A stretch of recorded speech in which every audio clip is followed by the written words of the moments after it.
This is the Mentor Moments podcast. My name is Brayton Wooters, and I'm joined by my co-host, Dr. Michael Keener. On Mentor Moments, we take the time to interview counseling professionals and personal mentors. We hope you enjoy this episode and keep tuning in.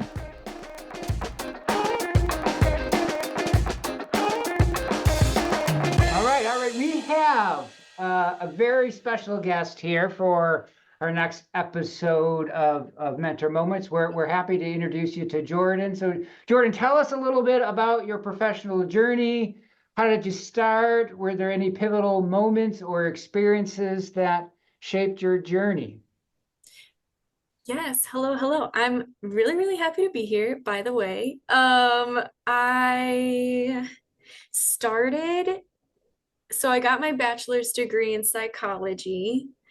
And after that, it was really hard to find my first job, but I went straight into working. I didn't think I wanted to pursue more education.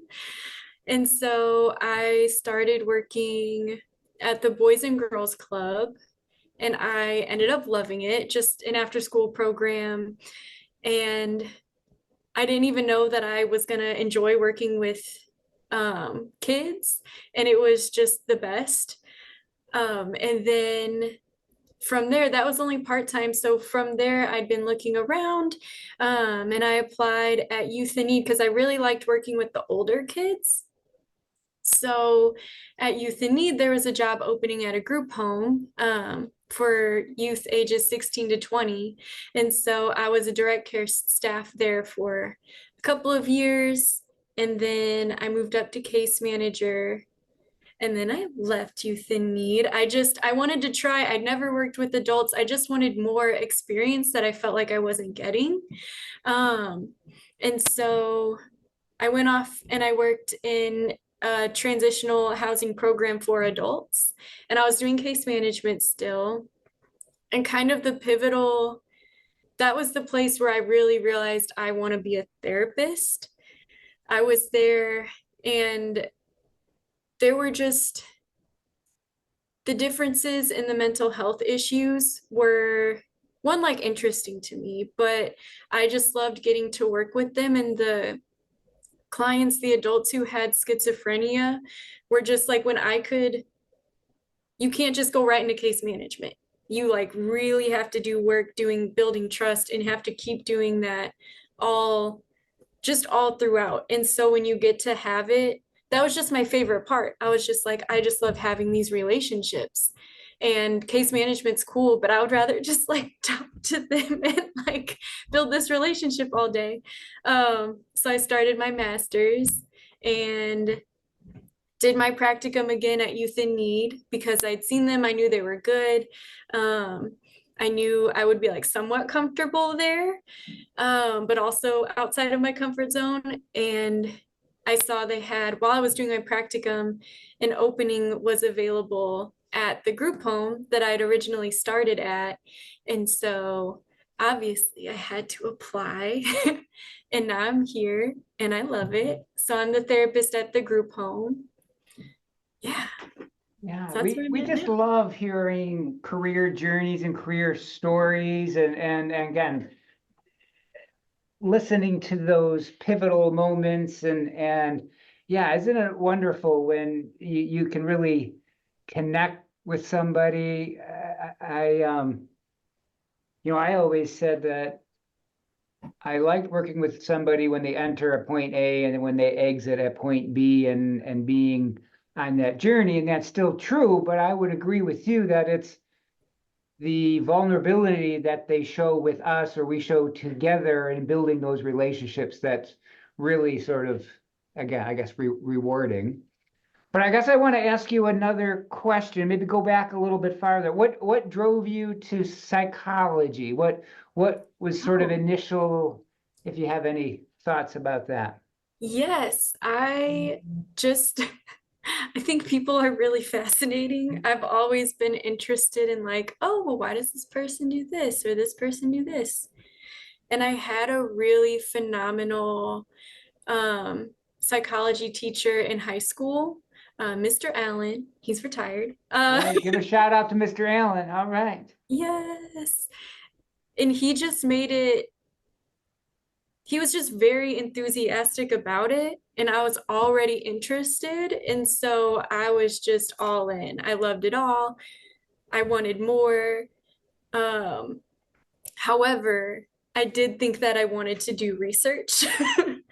I thought that I wanted to be a part of, because I loved learning about the studies and I loved just, yeah, reading them and like, oh, this is how we know this and this and this. And so I thought it would be great to run them. And I didn't think I wanted to work with people, but I didn't know myself that well because I love working with people. So yeah, so that shifted in college, but yeah, I was a I had my psychology major all through college, even though I kept changing my mind about what was going to happen within that. Well, yeah, I mean, I think I guess I often say that too, it's the journey versus the destination. So in some way you were sort of in the middle there. You knew psychology, but it's okay, what part or how you wanted to sort of live that.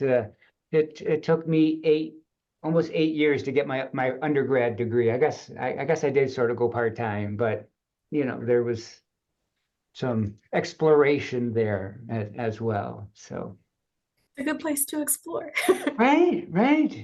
That is life, right? We need to take these opportunities and just see what just listening to, all the different episodes that we've had through the years, and just a number of people saying sort of just say yes, or just try something, or just take a risk. And because again, you never know what that will bring. Absolutely. So in your opinion, Jordan, what are key qualities or attributes that has made you an effective therapist? Uh, so I I'm going to start broad and then I'm going to narrow down. I feel, I feel like I'm very relational.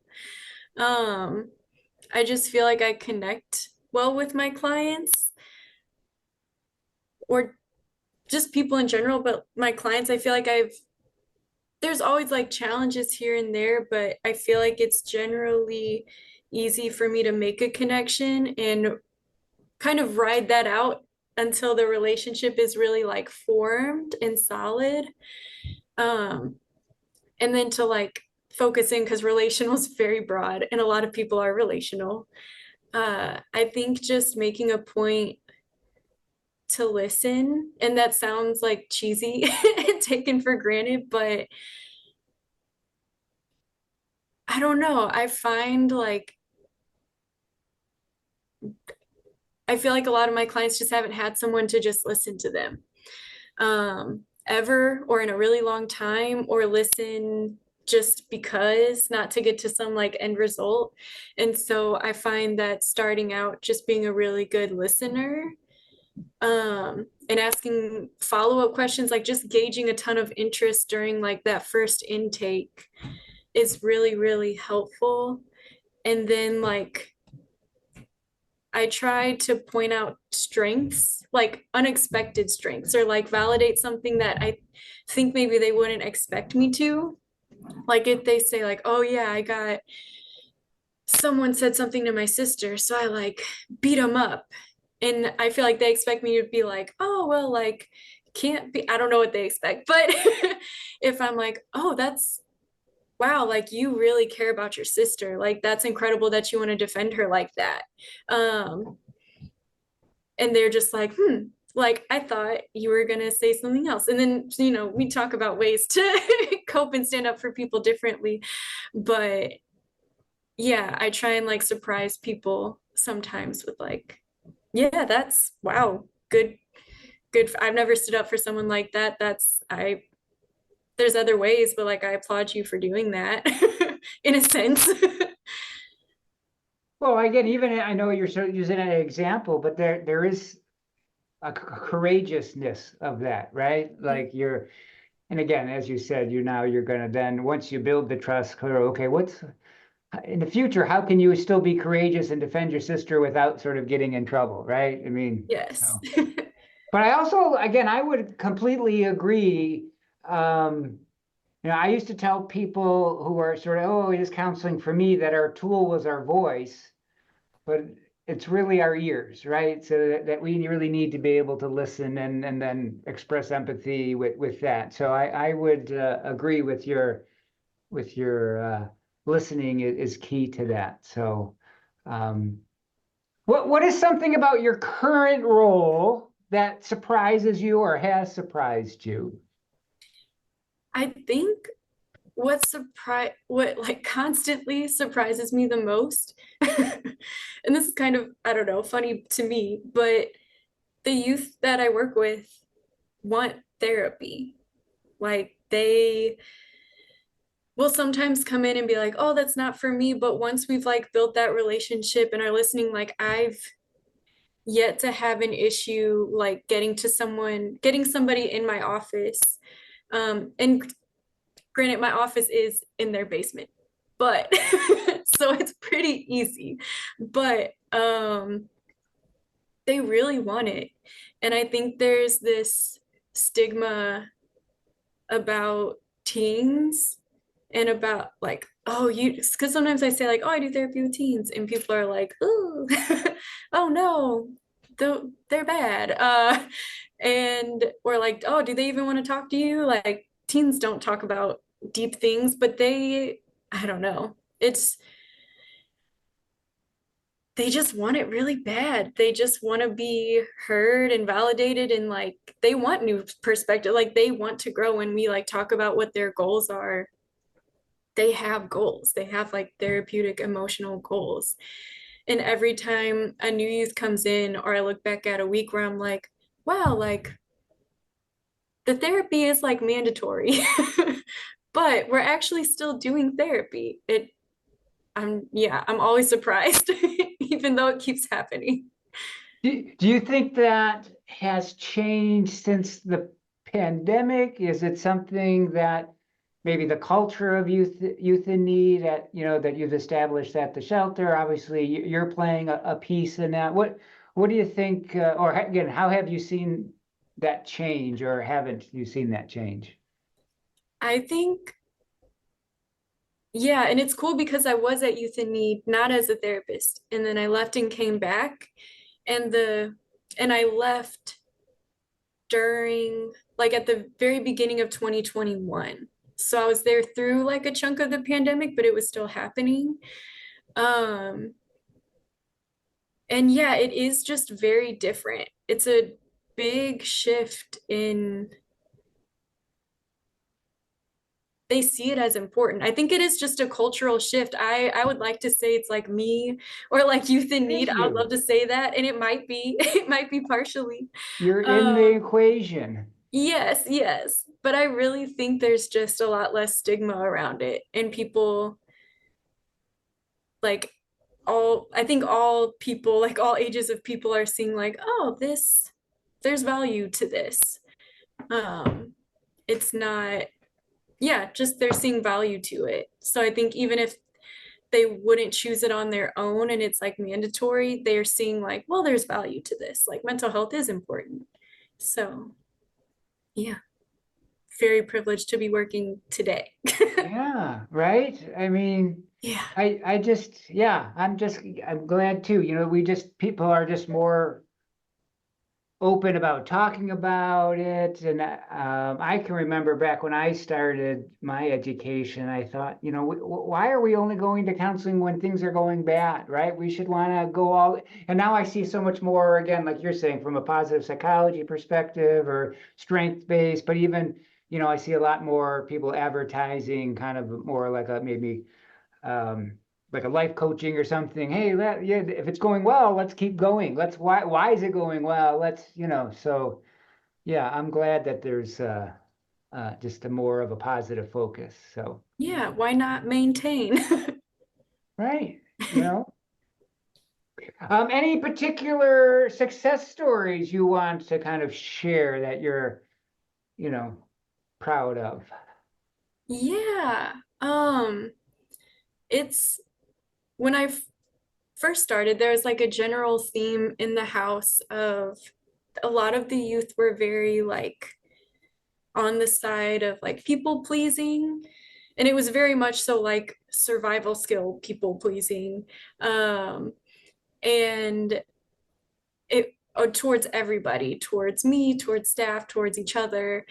And I was having, and there was this one youth who I was meeting with, and she, when we would meet, we were really working on that. Like, and if she wanted to, sometimes I would ask her something like, oh, well, do you want to do this? Or like, what do you want to do? I would say, yeah, do you want to go for a walk? Because sometimes she likes that. And she would kind of say, like, I don't know, but in a way where I knew she meant no. And so I would like challenge her, like, you can say no to me and it's fine. And so um, we would do that, and she would practice saying no to me. And then I would be like, okay, cool, let's move on. And one day during our sessions, she was in like a really just like dark place mentally, and we were like talking about safety. And I don't remember what I asked her specifically, but I asked her something like, could you be able to like do this for a day? Like something like that. Like, could you be able to, like, trying to get her to commit to something that would kind of help her stay safe. We were safety planning. And just talking about like ways she could take care of herself. And she was not into it. And she said, no, I'm done trying to do things to make people happy, and I'm not going to do that.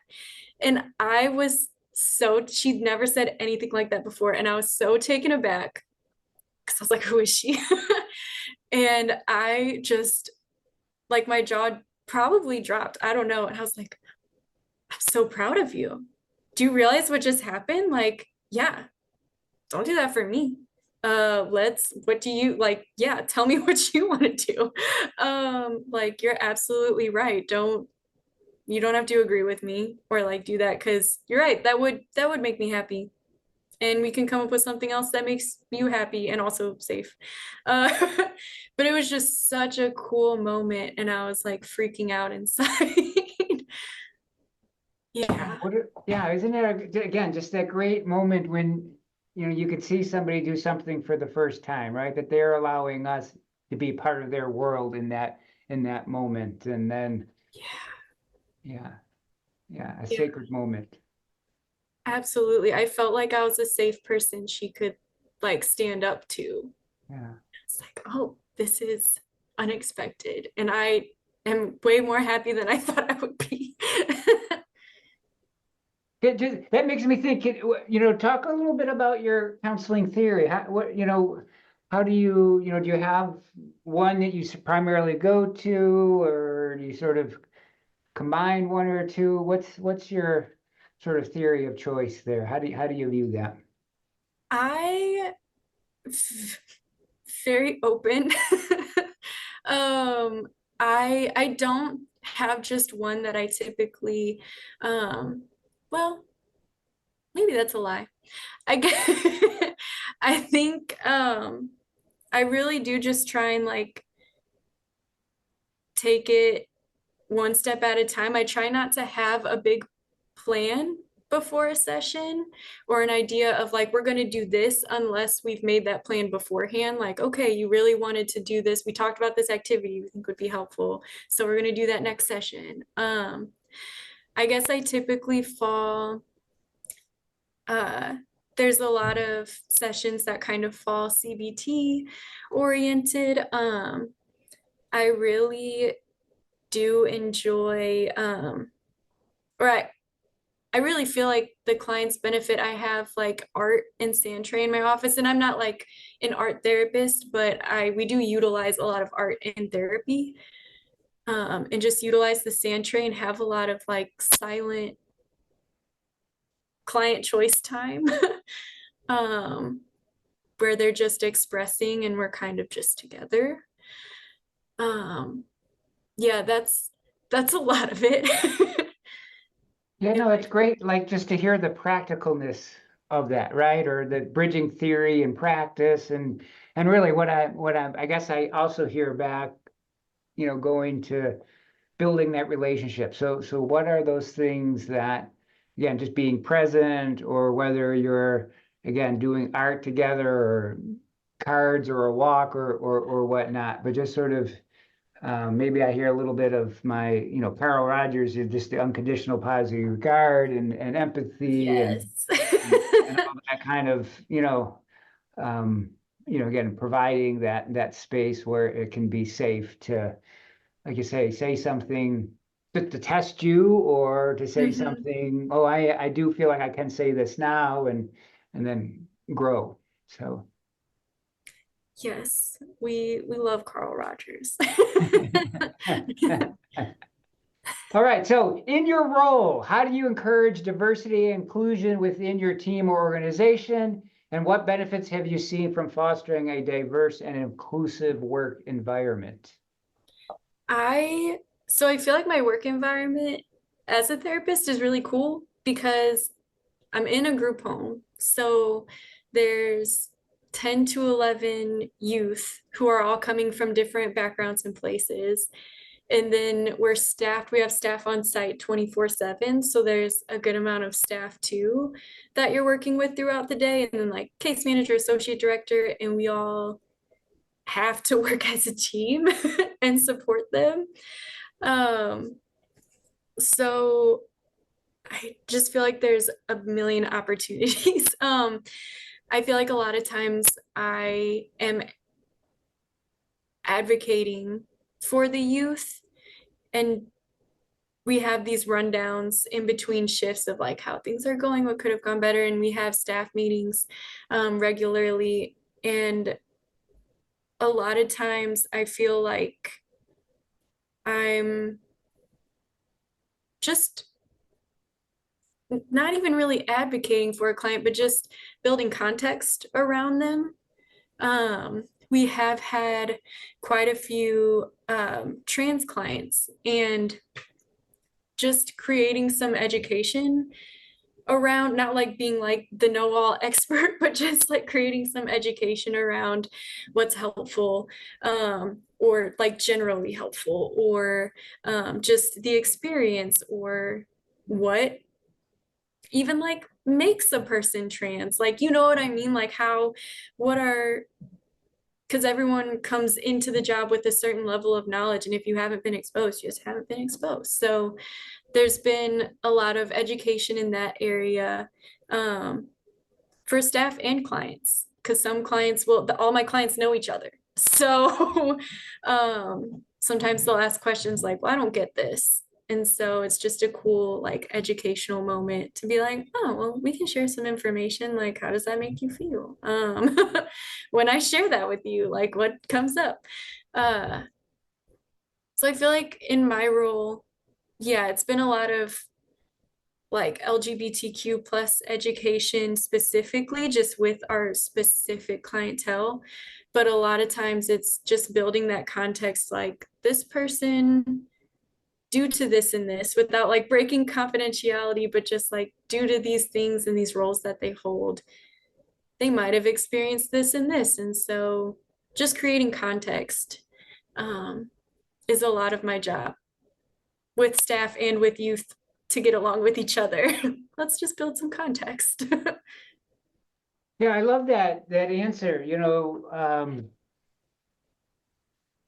We overly try to make something like a cookbook or a manual, right? We don't have that context, right? Or we can, even if we're trying to apply some multicultural counseling theory, oh, this person is this, they're going to act this way, right? Like, well, maybe they're identifying more with the majority culture versus their minority culture, and so again, what's context? And then I would, again, just providing a space for people to feel safe to ask questions too, and then so we can learn, and again, in that safe place. So, I appreciate that. Yeah, thanks. Yeah, we have a team. I feel like everyone, including myself, is open to asking a million questions about everything. So yeah, it's a very like comfortable kind of team. Yeah. I sounds it. I think you should hire me there. So I could Put me down as a reference. There you go. All right, so our guests often have mentors or role models who inspire them. Can you tell us about some individuals that have had a significant impact on your therapy/professional journey, and what lessons you've learned from them? Yes. The first, I was gonna say the first person, not the first person, but when I came on to TLP as case manager, the person who was the therapist, her name's Christina. She was just phenomenal. And when I took this role, I was like, I want to be like Christina. So she was just the most patient, so trauma informed, so honest and gentle, and also empowering. She just encased all of these things. And like, just as someone who wanted to be like in the social work field, I was inspired by her and tried to like steal from her, like steal all the wisdom I could. And she definitely, I don't know. Yeah, I think even now, I just think sometimes, like, if I'm having a hard time, I'm like, what would Christina say? And she just has like the sweetest, softest voice. And she like, oh, well, have you thought about this? And I'm like, thanks, Christina. um, yeah, she inspires me a lot to just have so much patience and stay as like trauma informed and like healing centered as possible. And then I had a therapist for a long time. And she was my therapist through a lot of my like job transitions as I started going to school and wanting to be a therapist. And so Shawnee, like having had therapy from her and like felt, and I know like what I needed therapy is not what everyone needs in therapy. However, it was just, I've taken a lot from just how her approach was and how much she focused on listening and empowering, and then would like just offer different perspectives, like, and allow me to pick them up if I wanted to or if I was ready to. Yeah, so I've stolen a lot from those two lovely ladies. Well, if you're going to steal stuff, right? Steal the Yeah. good stuff, right? Exactly. I'm a good thief. Well, I'm just appreciative that you've had, people in your life that made that impact, and that you're living on, right? I often think, we say a lot as counselors and therapists that you don't know the impact that you have. And so hopefully somebody stealing stuff from us, right? And using it, Yes. and, not that we necessarily need the pat on the back, but like, yeah, let's hopefully somebody is again taking that stance of healing as you kind of talked about, and that and growing. So Absolutely. Yeah. That's what we hope. Yeah, like you said, we might never know for sure, but yeah, we can planting trust. seeds, planting trust. Yes. All right, Jordan, final question. All right. Okay. Yeah, you could do this, right? You got this, right? So, as we finish up, what is your mentor moment to our listeners? Can you provide, like, is there a task or a homework or something to reflect on? Yes. I think just I've been very inspired lately.